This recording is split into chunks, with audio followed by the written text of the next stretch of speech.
अगर वैज्ञानिकों से एक व्यक्ति को रसगुल्ला खिलाया जाए और उसको लैब में रखा जाए तो वैज्ञानिक एक एक पुद्गल परमाणु की व्याख्या बता देंगे कि ये रसगुल्ला खाया था, इतना खून बन गया, इतना मांस बन गया, बिल्कुल पूरा। और एक भी उसका पुद्गल परमाणु वेस्टेज नहीं गया है, वो किसी ना किसी चीज़ में परिणमन हो गया है। बता सकते हैं कि नहीं? मैं आपसे पूछ रहा हूँ। तो इसका मतलब आत्मा में तो नहीं गया ना, वो रसगुल्ला आत्मा में तो नहीं गया ना। तो फिर वो आत्मा ने रसगुल्ले को भोगा, ये कैसे माना, किस आधार पे माना? कि तूने स्वाद, बस वो राग का स्वाद लिया। काय का स्वाद लिया? रसगुल्ले का नहीं, राग का। रसगुल्ले से राग था ना, तो वो राग से आनंद आया। जैसे देखो, जिसको जिस चीज़ की खाने की रुचि होती है उसको खाने में मज़ा आता है, और जिसको उस चीज़ की रुचि नहीं होती, अगर वो चीज़ उसे खानी पड़े तो उसे दुख लगता है। तो अगर वस्तु में सुख होता, परद्रव्य में, तो वो सबको सुख लगना था, और अगर पर वस्तु में दुख था तो सबको दुख लगना था। ये कैसे संभव है? एक को तो सुख लगता है, एक को दुख लगता है, वस्तु एक ही है, तो फिर अलग अलग कैसे हुआ सुख दुख? इससे पता चला कि पर वस्तु के कारण सुख दुख नहीं होता है। वो तो जैसी तुम्हारी मान्यता, जैसी तुम्हारी रुचि, उसमें जाता है। वो कोई कारण नहीं है। पर द्रव्य अच्छा बुरा है ही नहीं। एक अच्छा बुरा बोलो, एक आपके अंदर जगत में किसी का मकान देखा, आपको राग उत्पन्न हो रहा है। किसी की कार देखी, आपको राग उत्पन्न हो रहा है कि यार ये बहुत बढ़िया कार है, इसको बहुत मज़ा आ रहा है। लेकिन ऐसा नहीं है। वो जो उसके पास जो कार है, हो सकता है वो किसी दूसरे की कार में परेशान हो रहा हो, उसको वो कार बहुत तकलीफ दे रही हो। जो तुम्हें कल्पना लग रही है इसकी कार बहुत बढ़िया है, वो उस कार में बैठे। अभी एक आया था, आते रहते वीडियो बनते रहते, एक आदमी के पास 50 करोड़ की कार थी। कितने करोड़ की? और वो 50 करोड़ की कार में बैठा था। तो वो कर उसके साथ उसका मैनेजर बैठा था। तो वो अपने मैनेजर से कह रहा था कि क्या खटारा कार है यार मेरे पास। समझ में आया कि नहीं आया? ये क्या, उस एलन मस्क के पास तो 200 करोड़ वाली कार है, और मेरे पास बताओ ये 50 करोड़ वाली। और वो दुखी हो रहा था।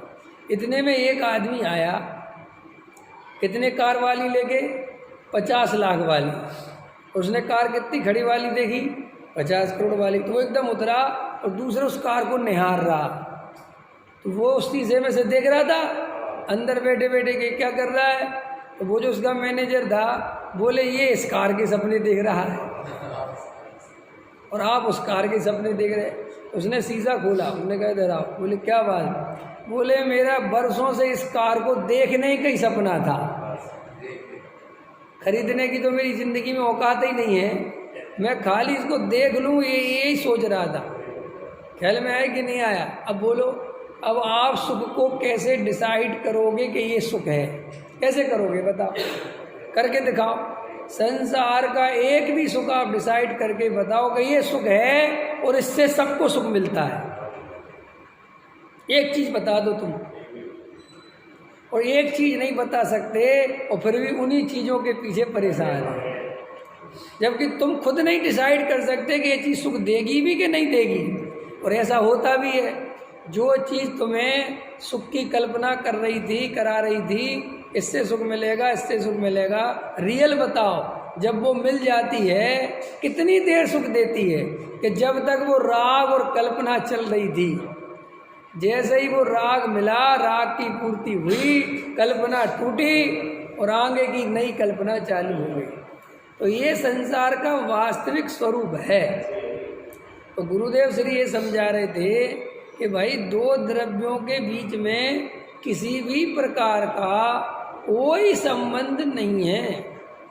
आप इसलिए बिल्कुल भी मैं परद्रव्य को भोगता हूँ, परद्रव्य को भोग लूँ, ये पागलपन छोड़ दो। परद्रव्य को भोगने की कोई व्यवस्था नहीं है। तुम्हें बड़ी से बड़ी बंगला लेने की बात आवे, कार लेने की बात आवे, व्यंजनों की बात आवे और पंचेंद्रिय के विषय भोगों की बात आवे, तो ऐसा विचार करना कि ये तो मेरे राग की ही दशा है, पर द्रव्य में से सुख तो आना ही नहीं, ये तो मुझे मेरा ही राग परेशान कर रहा है कि पर द्रव्य से सुख आएगा, पर द्रव्य को भोग लूँ, सुख तो आने वाला है नहीं। और ये राग इतना परेशान कर रहा है, इतना परेशान कर रहा है कि मुझे वो पर द्रव्य का संयोग लेना पड़ेगा। लेना पड़ेगा माने वो पर द्रव्य के संयोग में जो संबंध बन रहा है। लेकिन असलियत ये है कि अगर मैं अपने स्वरूप में स्थिर हो जाऊं तो असली सुख तो वहाँ से मिलेगा। ये राग फाग की पूर्ति से आज तक किसी को सुख नहीं मिला। जैसे देखो, एक उदाहरण दे देता हूँ ताकि तुम्हें समझ में आ जाए।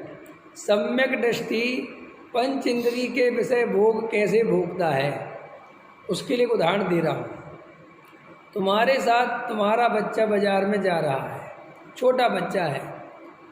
बच्चे ने जिद करी, पापा ये वाला खिलौना मुझे चाहिए। अब तुम ये बात बहुत अच्छे से समझते हो कि ये खिलौना लेगा, 10 मिनट खेलेगा और इसका मन भर जाएगा और तोड़ के फेंक देगा। ये बात तुम बहुत अच्छे से जानते हो, ठीक है? जानते हो कि नहीं? तुमने बच्चे से कहा मत ले बेटा, कोई काम का नहीं है, बेकार है, 10 मिनट। उसने कहा मुझे तो चाहिए, और वो बीच रोड पे फैल गया। अब फैल गया तो 4 आदमी भी कहते अरे दिला दो, क्या बच्चा है। अब मैं तुमसे कहता हूँ, वो खिलौना तुम दिलाओगे कि नहीं दिलाओगे? बिल्कुल दिलाओगे, दिलाना पड़ेगा, तुम्हारे पास कोई दूसरा उपाय नहीं है। लेकिन तुम उस खिलौने को दिलाते समय ये जानते हो कि इसकी असलियत क्या है। ये खिलौना चलने वाला नहीं है और इसका मन अभी भर जाएगा और ये खुद फेंक देगा। जानते हो ये बात कि नहीं जानते? ऐसा जानने पर भी वो खिलौना दिलाते हो कि नहीं दिलाते? और रिजल्ट क्या आता है? घर ले जाता है, 10-5 मिनट खेलता है और उठा के फेंक देता है। फिर तुम कहते भी हो कि देख तूने मूर्ख पैसे खर्च करवा दी। तो भाई खिलौना कहते ही उसे हैं जिसे 10 मिनट खेला जाए और फेंक दिया जाए। जिससे जिंदगी भर खेला जाए उसे खिलौना थोड़ी कहते हैं। समझ में आया कि नहीं आया है? तो ये राग, ये कसाय, ये परद्रव खिलौने जैसे हैं। आत्मा में ये राग रूपी जिद्दी बच्चा पैदा हो गया। समझ में आया कि नहीं आया? क्या अरविंद जी, अच्छे समझ लो जो उदाहरण दे रहा हूँ। आत्मा में राग रूपी बच्चा जिद्दी बच्चा पैदा हो गया। और यह जीव जानता है कि ये परद्रव्य में कोई सुख नहीं मिलेगा। सम्यक दृष्टि की बात बता रहा हूँ, मिथ्या दृष्टि की नहीं। मिथ्या दृष्टि तो ऐसा पागल है कि वो बच्चे को खिलौना दिला रहा है तो वो खुश मान रहा है कि बहुत मज़ा आ जाएगा इसके मजे। समझ में आया ना? मूर्ख कैसे होते हुए खिलौने से खेलने लगते बच्चे के साथ। मैं कहते मुझे ही बहुत मज़ा आ रहा है, खेलो, बाप बेटा दोनों मिलके खेलो। ऐसे होते कि नहीं होते कई लोग? हाँ, कई बाप होते हैं बिल्कुल बचपना भरा रहता है, खेलते रहते हैं, है नहीं?